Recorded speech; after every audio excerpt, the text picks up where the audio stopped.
बुलेटिनमध्ये top 9 बातम्यांचा आढावा घ्यायचे। सुरुवातीला मोठ्या घडामोडी पाहूयात।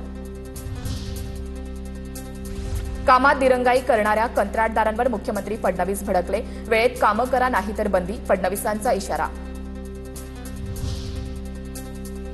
बॅलेट पेपरवर निवडणुका होत नाही तोपर्यंत निवडणुकीवर बहिष्कार टाकण्याची राज ठाकरेंची भूमिका। राज ठाकरेंची भूमिका उद्धव ठाकरेंकडे मांडली। संजय राऊत यांची माहिती।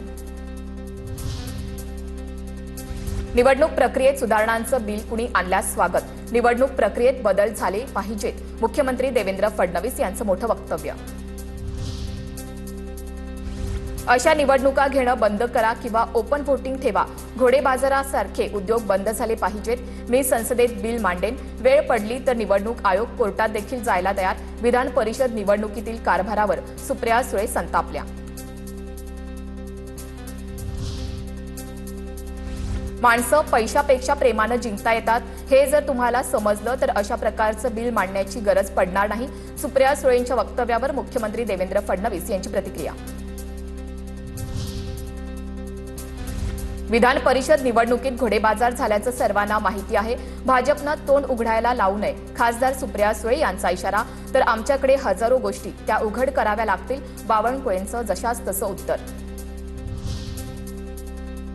पुरेसं संख्याबळ असताना भाजपकडून घोडेबाजार कशासाठी? अर्ज माघारीसाठी 150 कोटी दिले, संजय राऊतांचा आरोप। तर राऊत पैसे मोजायला होते का? उपमुख्यमंत्री शिंदेंचा सवाल।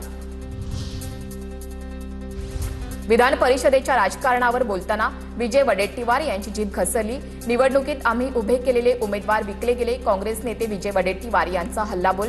काँग्रेसकडून 2 बंडखोरांची हकालपट्टी। विजय वडेट्टीवार यांच्याकडून वेश्येचा अपमान, मंत्री संजय शिरसाट यांचा निशाणा। तर काँग्रेसनं टीका टिप्पणी बंद करावी, चंद्रशेखर बावनकुळेंचा काँग्रेसला सल्ला।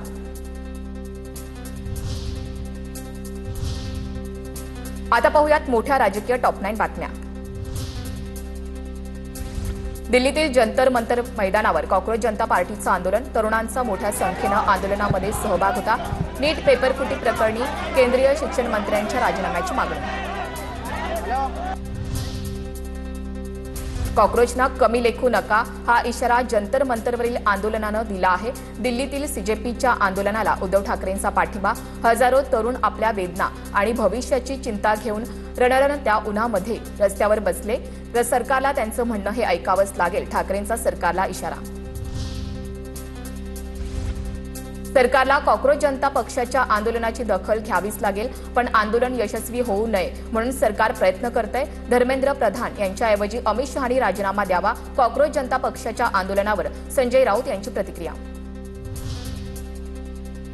छगन भुजबळ यांना राज्यसभेची उमेदवारी मिळण्याची दाट शक्यता। भुजबळांच्या मंत्रिपद आमदारकीच्या जागेवर समीर भुजबळ यांना संधी मिळणार का, याकडे लक्ष। राष्ट्रवादी काँग्रेसच्या राज्यसभेच्या उमेदवारीचा निर्णय आता मुख्यमंत्र्यांच्या कोर्टात। दरम्यान भाजप श्रेष्ठींसोबत चर्चा करून निर्णय कळवण्याबाबत मुख्यमंत्र्यांचं आश्वासन। अजित पवार आणि तटकरे कुटुंबातील एक व्यक्ती केंद्रात आणि एक व्यक्ती राज्याच्या मंत्रिमंडळात, मग भुजबळांसंदर्भात असा निर्णय का नाही, याबाबत बैठकीत चर्चा झाल्याची सूत्रांची माहिती। नाशिक आणि जळगावातील बंडखोरीमुळे महायुतीमध्ये पेच कायम, लवकरच मार्ग निघेल, सकारात्मक चर्चा सुरू। उपमुख्यमंत्री शिंदेंसह मंत्री गिरीश महाजन यांच्याकडून विश्वास व्यक्त। बाळ माने यांचं स्टेटस दुसऱ्या दिवशी देखील चर्चेत। काळ खूप मोठा शिक्षक, बाळ मानेंचं स्टेटस पुन्हा चर्चेत। बाळ माने यांच्या स्टेटसचा रोख कुणाकडे, याची चर्चा। माजी आमदार वैभव नाईकांच्या मालमत्तेची एसीबी चौकशी। एसीबीचं कणकवली नगरपंचायतीला पत्र। नाईकांच्या मालकीच्या दुकान गाळ्यांबाबत सविस्तर माहिती मागवली। नगरपंचायत आवश्यक माहिती सादर करणार। आता पाहूयात राजकीय टॉप 9 बातम्या। 8 जूनला नवी दिल्लीमध्ये इंडिया आघाडीच्या प्रमुख नेत्यांची बैठक। इंडिया आघाडीच्या बैठकीला उद्धव ठाकरे व्हीसीद्वारे उपस्थित राहणार। इंडिया आघाडीच्या पुढील राजकीय रणनीतीवर बैठकीमध्ये चर्चा अपेक्षित। इंधन दरवाढ आणि महागाई विरोधात नवी मुंबईमध्ये ठाकरेंची शिवसेना रस्त्यावर। पेट्रोल पंपावर चॉकलेट वाटून केंद्र आणि राज्य सरकारचा निषेध।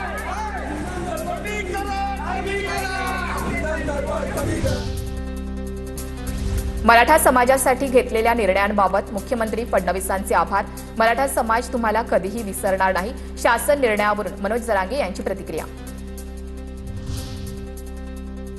ओबीसींना डावलून मराठा समाजाला नव्या सवलती देण्यास आक्षेप, तर मराठा समाजाच्या मागण्यांना रेड कार्पेट. ओबीसी समाजाला सापत्न वागणूक. लक्ष्मण हाकेंसह बबनराव तायवाडे यांची टीका.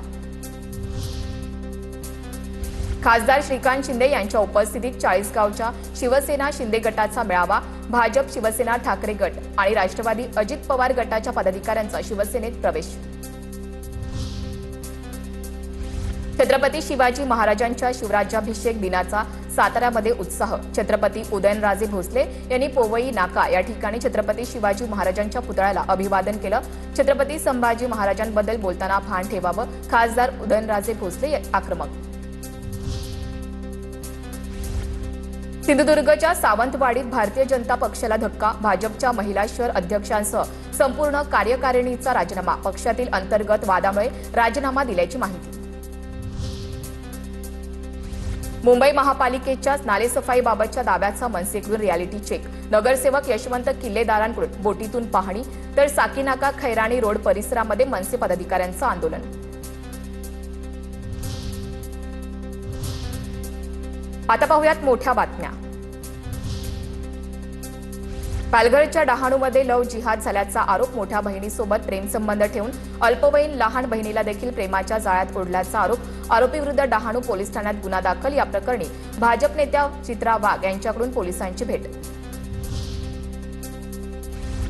ठाण्यात बोगस डॉक्टरांची संख्या वाढली. परराज्यातून आलेल्या बोगस डॉक्टरांचा नागरिकांच्या जीवाशी खेळ. घोडबंदर, ठाणे, कळवा, मुंब्रा, दिवा भागामध्ये डॉक्टरांचे दवाखाने. कारवाई होत नसल्याचा नागरिकांचा आरोप. माळशिरस तालुक्यात वादळी वाऱ्यामुळे शेतीपिकाचं नुकसानीची पाहणी करत माजी आमदार राम सातपुतेंनी थेट मुख्यमंत्र्यांना फोन लावला. मुख्यमंत्र्यांनी तत्काळ पंचनाम्याचे आदेश देऊन मदतीचं आश्वासन दिलं. आमदार रोहित पवार 12 जूनपासून पंढरपुरात उपोषणाला बसणार. शेतकरी कर्जमाफी संदर्भातल्या काही त्रुटी दुरुस्ती करण्यासंदर्भात उपोषण. किल्ले रायगडावर 353व्या ऐतिहासिक शिवराज्याभिषेक सोहळ्याचा उत्साह. राज्याभिषेक सोहळ्यानिमित्त रायगडावर शिवभक्तांची मांदियाळी. मैदानी खेळांची चित्तथरारक प्रात्यक्षिकं सादर. कोल्हापुरातील नवीन राजवाड्यात शिवराज्याभिषेक सोहळा साजरा. शाहू छत्रपती यांच्यासह छत्रपती घराण्यातील सर्व सदस्यांची उपस्थिती, तर नागपुरातील महाल परिसर शिवगर्जनेनं दुमदुमला. कांदा उत्पादकांसाठी मोठा दिलासा. नाफेड आणि एनसीसीएफकडून बाजार समित्यांमधून कांदा खरेदीचा निर्णय. नाफेड आणि एनसीसीएफकडून निश्चित कांद्याला प्रति क्विंटल 1580 रुपये दर. सोमवारपासून विविध खरेदी प्रक्रिया सुरू होणार. राज्यातील 6 साखर कारखान्यांवर साखर आयुक्तांची जप्तीची कारवाई. एफआरपी थकीत प्रकरणामध्ये कारखान्यांवर कारवाई. 6 साखर कारखान्यांनी एफआरपीचे 102 कोटी 33 लाख रुपये थकवल्याची माहिती.